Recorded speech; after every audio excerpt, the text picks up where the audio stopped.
Good morning. Good morning. It's lovely to be here again. So the last time I was here, my attention had been caught by a line from Dogen's Body and Mind Study of the Way.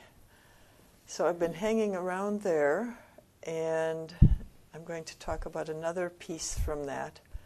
But the last time was about the body, and this time was about the mind, if we were, of course, to engage in that distinction. So Dogen says, for the time being, let us say there are two approaches to studying the Buddha way, to study with the mind and to study with body. For the time being, somehow we have to talk about it, so we'll just provisionally divide it into these two categories so we can start to make words. So I'm going to read 3 paragraphs and then go on. I have no clock. Behind you, I think it is. Oh, thank you.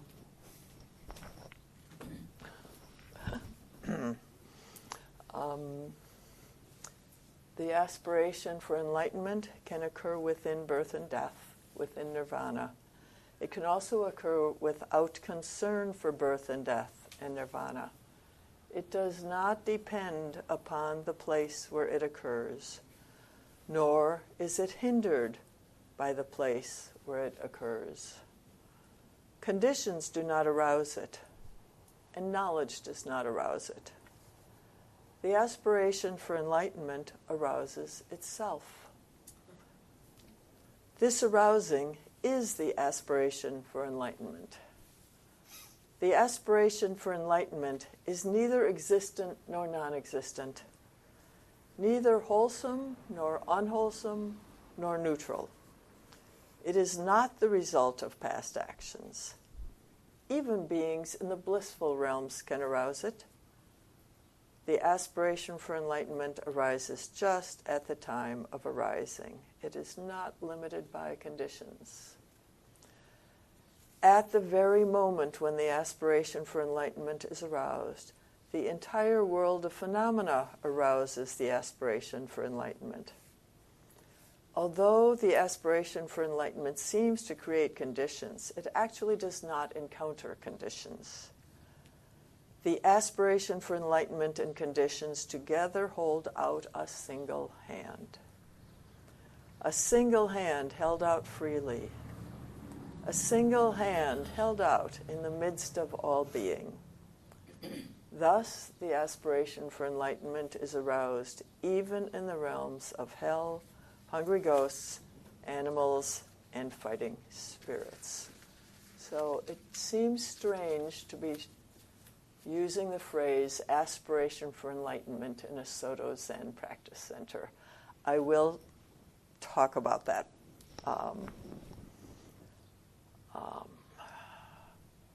It's a matter that puzzled me for a long time, and I'm happy that it seems straightforward now. But that phrase, it's like it's repeated again and again. What is this thing? So I have been studying this a little bit. Masao Abe, who is a wonderful scholar, and to clarify aspiration for enlightenment. So we have the concept of original enlightenment, which is it's always there. And this is in Tendai Zen, where Dogen started, and it's in Shodo Zen, where we are now. And then there's the thought of acquired enlightenment, in which you work for a long time, and after many lifetimes or whatever, something happens. And Abe says, very simply, so there's something that is the ground of awakening. And that ground is the thing that we care about in Shodo Zen. Dogen wrote about it a lot. The way things are is original enlightenment. the occasion is practice. And that's what some other traditions emphasize. And it's what Abe calls acquired enlightenment. And so when Dogen says practice and enlightenment are one, here it is. It's like it's there, it's always there, whatever it is, the brilliant, shining nature of reality, that thing that's beyond our thoughts completely. And it only manifests with practice. It arouses itself. So the aspiration for enlightenment is a vow, not a goal. With a goal, you're living in the future. You're out of the present. You're looking at something out there, and the present becomes a means to this end, which is also kind of objectified. So we don't have a goal of enlightenment. We have a vow. And we're immediately present, without separation. And we just live our lives here, moving in this direction. And that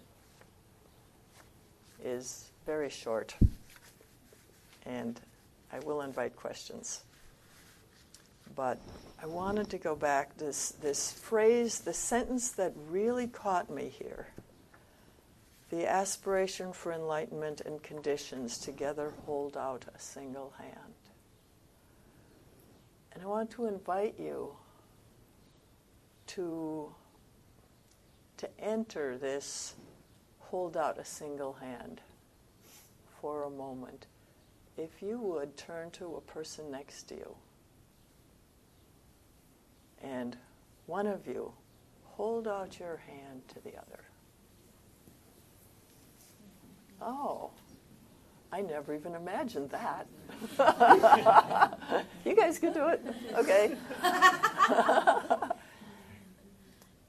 And as you're holding out your hand, feel the quality of what it means to hold out your hand freely. So actually notice in your body what's happening in heart and belly.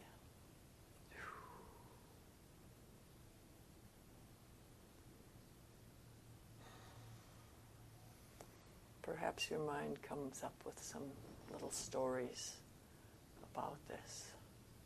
Be present with that hand held out.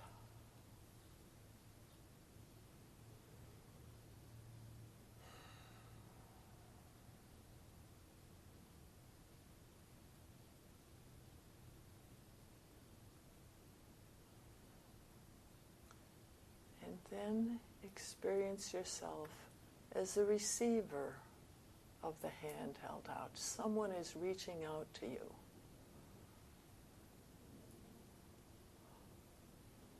Something is offered. And again, experience that. You are right here.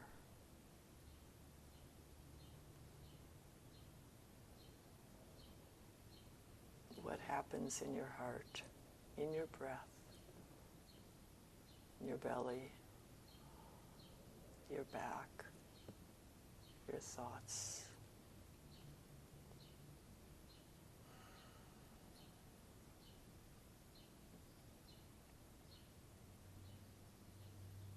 And when you're ready,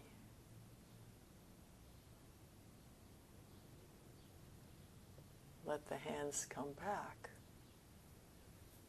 and settle into what this body and mind does when a hand is offered to it.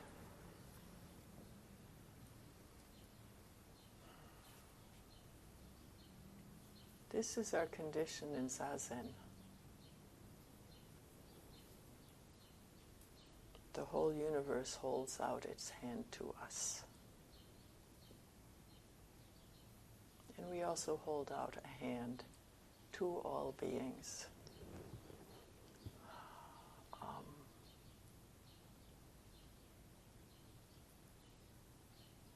The aspiration for enlightenment is something that can't be named.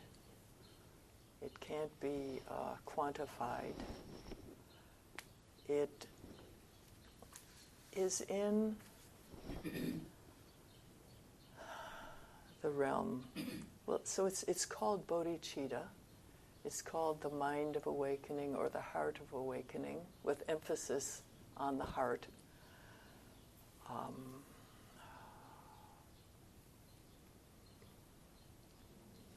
It is,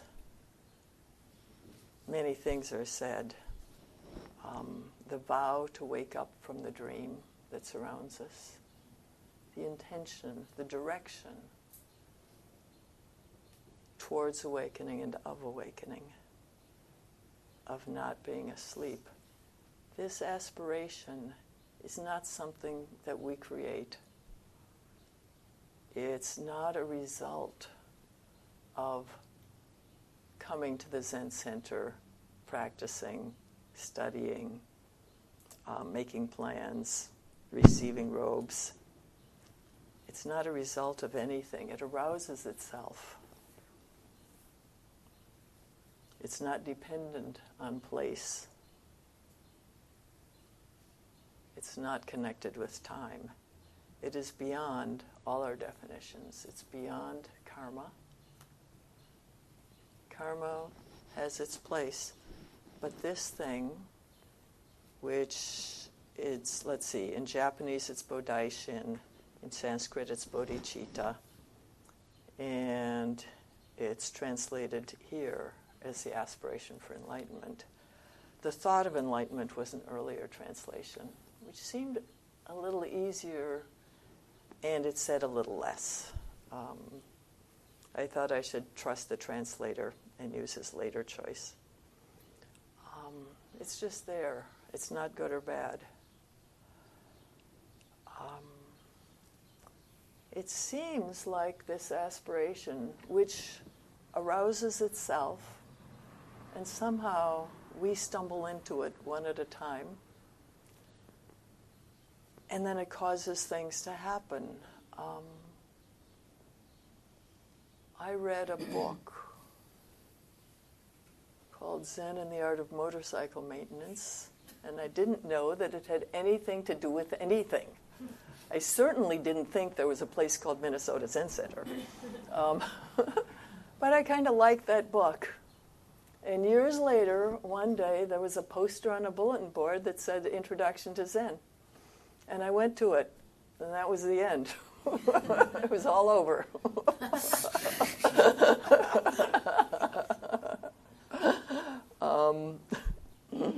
So I think this aspiration causes, perhaps, I could have walked right by that poster, but because the aspiration was there, I actually showed up at this event and listened to Karen Suna talk and so forth, and had my first experience of sitting zazen.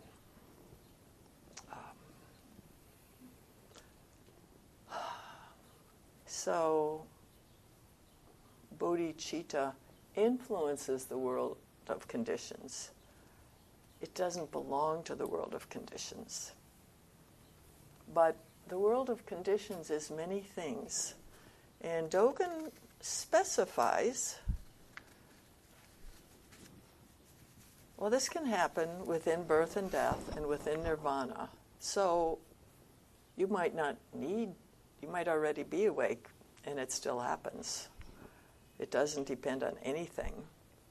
It can happen in, where to go? In the blissful realms. It can happen in the realms of hell, hungry ghosts, animals, and fighting spirits. And this is pretty important, actually, because it's not contingent on whether you are a middle-class American, or a street child in India, or a refugee, or, it doesn't matter where you are. This thing can still happen to you and your life can be transformed. Oh, I added something there. Because, of course, the secret is your life is transformed.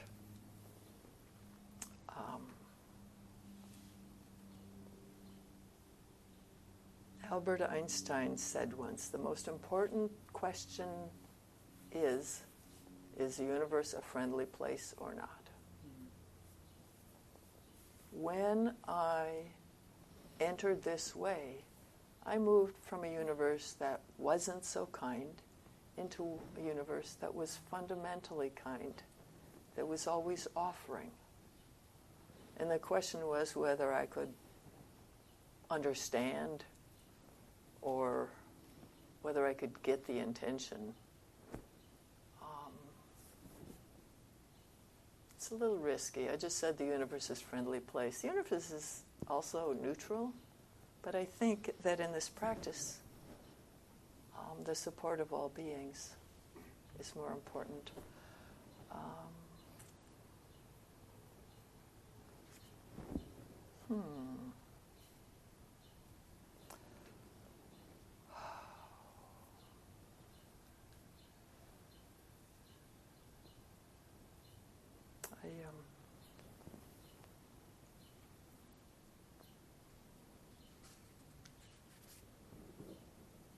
I stumbled around a little bit. Give me a moment.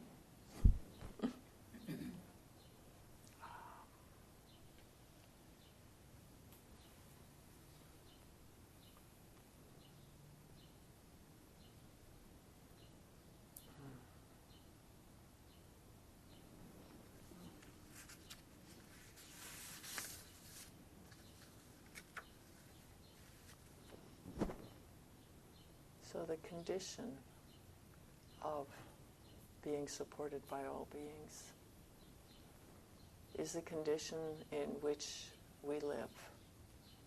It's entering this practice is to enter that world of being supported.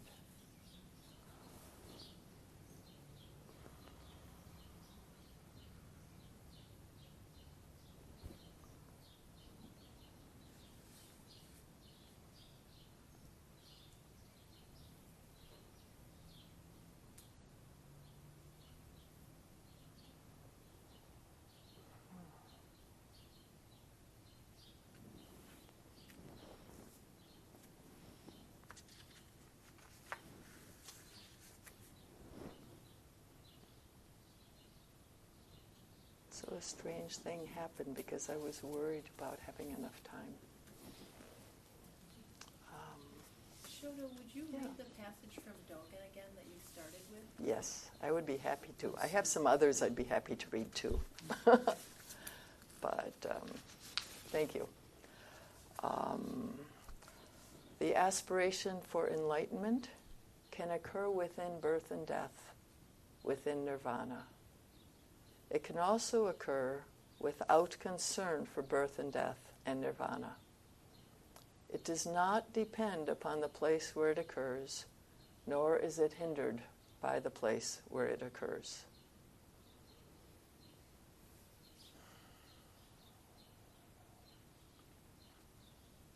So it's just there. It's like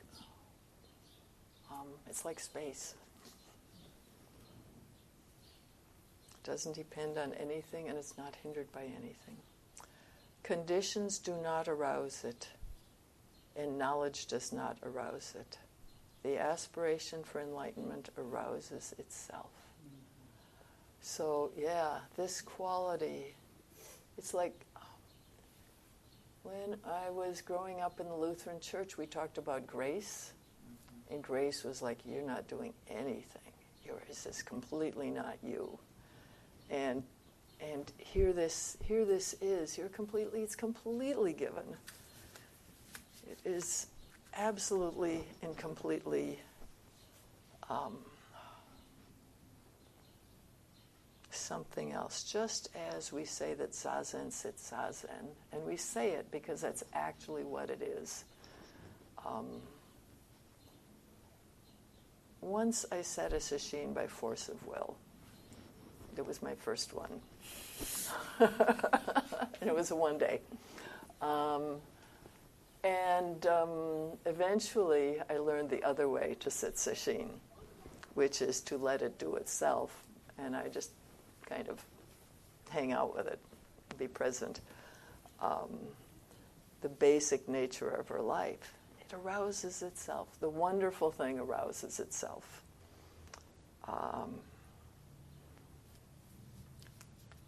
And the fact that arouses itself, this arousing is the aspiration for enlightenment. So this self-generating quality, that's the thing itself. The aspiration for enlightenment is neither existent nor non-existent, neither wholesome nor unwholesome nor neutral. So we have these dualities. Things exist, they don't exist. And then sometimes I add both exist and don't exist, neither exist nor don't exist. But the aspiration for enlightenment is beyond categories. Wholesome, unwholesome, or neutral are useful when you're thinking about actions, but this is in the realm that's something other than actions. It's not the result of past action, so it's not part of that karmic process. Beings in the blissful realms can arouse it, and it just arises. It arises just at the time of arising. It is not limited by conditions. It could happen anywhere.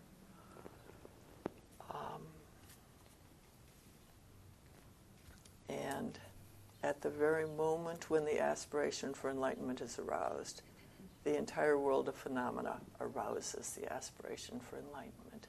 So it's like Buddha said, I together with all beings am enlightened.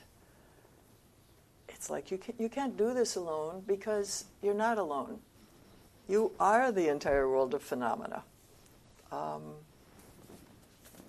one that I was reading last time said, the entire world of the 10 directions is nothing but the true human body. In another spot he says, the mountains, rivers, earth, the sun, the moon, and stars are mind. So we don't get to separate ourselves from anything at all. And thus, if the aspiration for enlightenment happens, it happens in every speck of the universe. You know, not just every person, and not just the tree next to me and the soil under my feet, but in every grain of sand. It happens in the mosquitoes. I'm having relationships with mosquitoes these days. I'm trying to understand them. Should go to Sosan's workshop.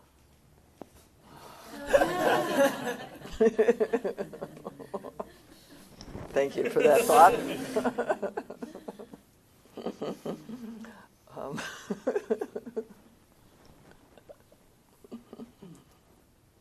Yeah. That was actually a wonderful suggestion. What did he say? I should go to Sosan's workshop about relationships, about starting over. So I'm trying to start over with mosquitoes. Once I thought, what are they? I'm asking them, what do they want? What do you want? What do you want? I think that day I had neither bug stuff nor bug hat on. It must have been like the first day they came out. And I sort of have these intuitions, you know. They don't talk to me in words. But I kind of think, I think they want attention. So I tried giving them attention. And for the moments that I gave them full attention, they didn't bite me. But you know how long those moments were? You know, as soon as I had a clear, like, I'm not being attacked, then I start thinking about something, and then they come in. The next time I was out with my bug hat, and so I could listen to them hum. And you know, we hear the hum of mosquitoes and we become afraid. Like I'm about to be bombarded. I have really a lot of little bites on the back of my head. But because I was protected, I could just listen. It's like, this is actually like a beautiful choir. It's a beautiful sound. And our relationship with them prevents us from hearing it. I would like to be able to hear the mosquitoes holding out the hand of enlightenment, holding out that single hand. I would like to hear that. I would like to hear the poison ivy holding out that hand, and certain people, and so forth. And so I can read about it, and I'm studying it. It's like, here's this single hand held out in the midst of all being. And bodhicitta and conditions are holding this out together. Our lives, whether they're pleasant, like, oh, we've had these magnificent days and the sun and the beautiful fresh air, and the raspberries are ripe, or whether it's mosquitoes and technology not working and all of those things that are happening in my life, which, I've got one of the easier lives in the world. I'm aware of that. But that's the hand being held out to us. My gosh, all those people whose names were read, the ones who are sick, the ones who have difficult circumstances, and the ones who died. Not so much the ones who died, but the difficulties of life. All of those things are a hand held out to us. And I certainly would not say to somebody, that problem you have is the hand inviting you to enlightenment. Unless they wanted me to say that, It's too easy to mind trip people. Say, oh, you should do this spiritually. I just want to eat, I just want a roof over my head. I just want not to be shot.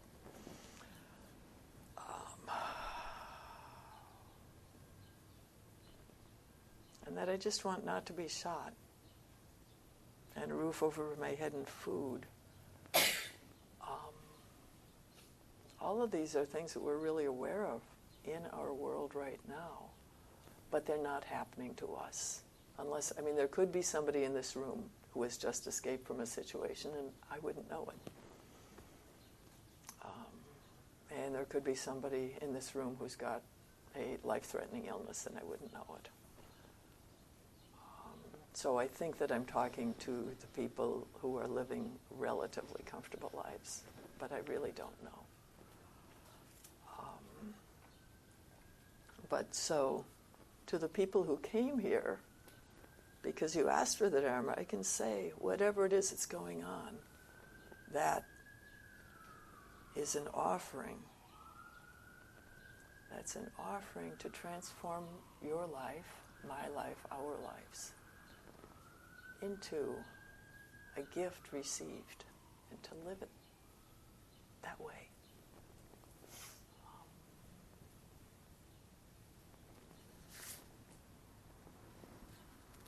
Did I read everything? I did. There was this piece a little later that I thought I wasn't going to have time to get into, about everyday mind.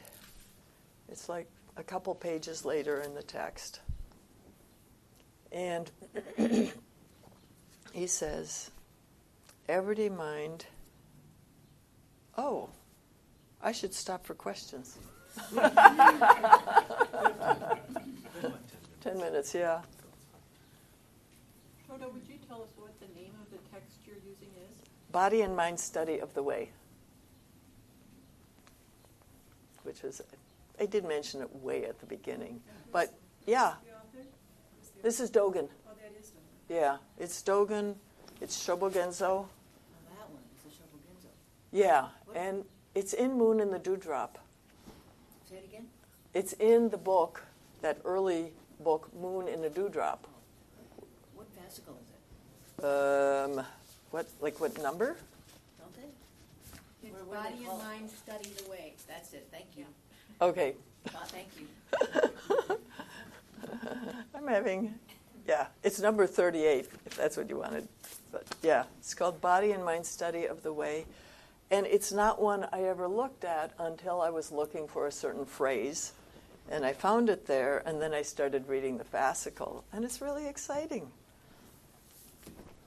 This teaching is not the broken furniture of an abandoned house, but the collected efforts and accumulated virtue of studying the way. Isn't that sweet? It's really poetic. And my favorite one, which I haven't figured out a way to talk about it, but I'm going to read it to you because it's fun.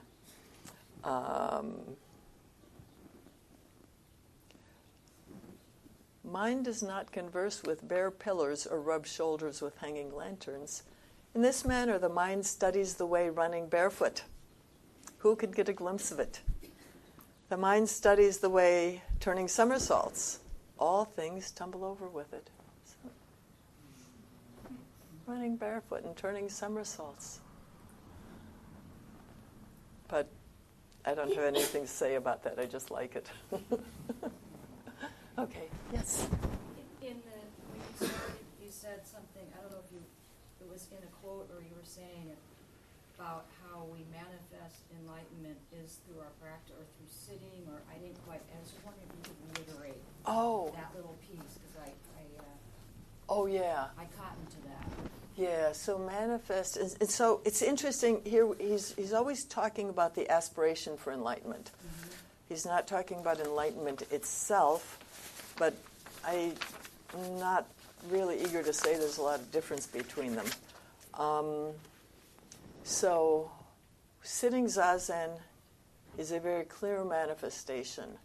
As we sit down in the middle of the whole universe, and the universe supports us. And Dogen writes about that at length in Bendoa, which he actually wrote as one of his first works. And when you sit down, everything comes in and supports you.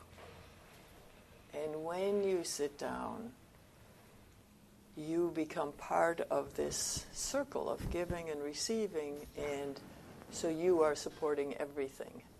And that's the way practice works. Everything supports you, you support everything. Of course, this is like saying, my heart supports my lungs or something. Because everything is not really separate from me. But for the sake of discussing it, we make a little separation and we say, it supports me and I support it. So that's Zazen. And then that same thing is true in all the rest of our lives. And so every action you do can be practice, can be expression of enlightenment. Okay, thanks. Other questions? Seems like time for questions. I hope. Thanks. Yes. That line from that one that you found fun. Yes? The line that really stuck out for me was all things tumble over with it. The idea that Yeah. when somebody turns a somersault, the entire universe tumbles over. Yeah. And I think that's like the thing I just said. It's like, you can't do this by yourself. And it's true that that's the experience of turning a somersault. Like, oh, wow, everything's upside down. Yeah.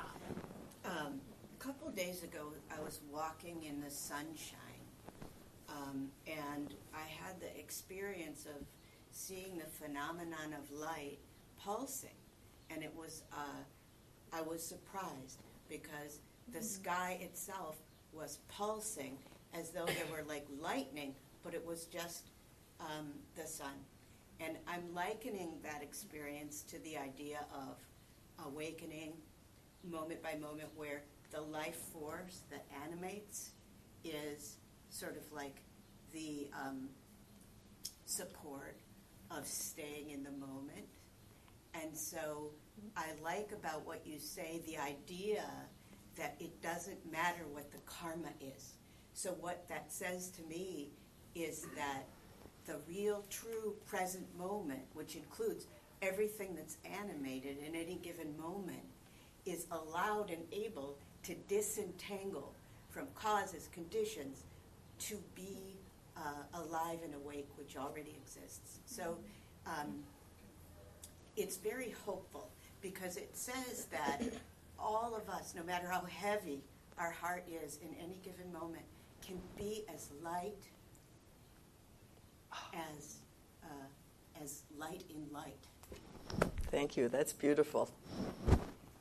Can everybody hear it? Yeah. Thank you very much. Mm-hmm. Yeah. At the same time, when bad things happen, how does the idea of aspiration being unto itself help us understand effort? Like, so then we just enjoy that it's there, or I mean, it's tricky. Wow. I think that's an important question. Because, one of the things that Buddhists often do is they focus on this, and they don't deal with, like, well, how am I going to get through the day? When whatever bad thing it is. So how does it help us?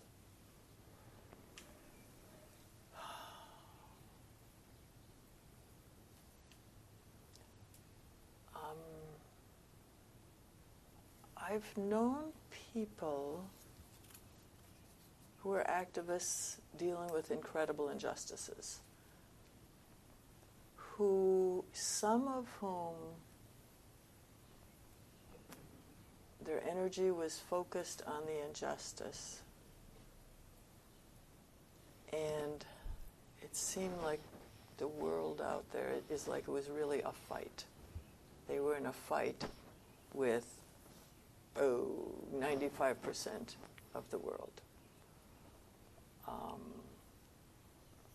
And I've known people, while the 95% were still there, who had a sense of connection. It's like I'm thinking of people who were using spiritual resources. So I know Lakota people and Wet'suwet'en people and Anishinaabe people and so forth, who still have an intact spiritual tradition. And the actions that they do feel qualitatively different.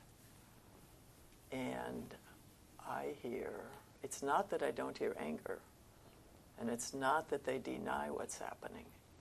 It's that they know that the big thing that they are part of, it's like they're part of something large, and that thing over there is not the power of the universe.